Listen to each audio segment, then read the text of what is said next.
In today's video, I'm going to teach you how to edit or delete custom objects in Attio. Start by signing in to your Attio workspace. Make sure you're in the correct workspace and that you have permission to make changes. Admins or workspace owners typically manage objects. Open your profile menu in the top corner and choose Workspace Settings.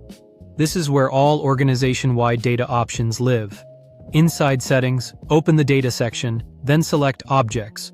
You'll see a list of all standard and custom objects in your workspace. Find the object you want to update, open the three-dot menu to its right, and choose Edit. That opens the Object's Settings panel. On the General or Configuration page, you can adjust the fundamentals of the object. This often includes the object's name and description, labels that appear across the app, and defaults that influence how records behave. Keep names clear and consistent so your team can search and report effectively. If this object relates to others, review any references to make sure your changes won't break downstream views or automations. Next, switch to Permissions. Here you control who can view, create, edit, or delete records for this object. Use roles or teams to keep things simple, granting wider read access and narrower write access when the data is sensitive. Good permissions reduce accidental edits and help your audit trail stay clean. Move to Appearance to fine-tune how the object shows up in the sidebar and across the interface.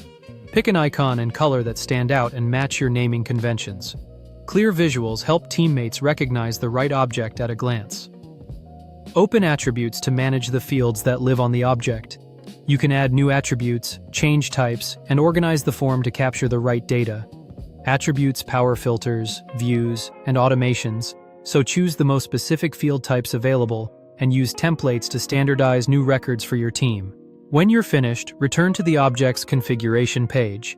If you need to remove the object entirely, scroll to the bottom and choose Delete Object. Read the warning carefully.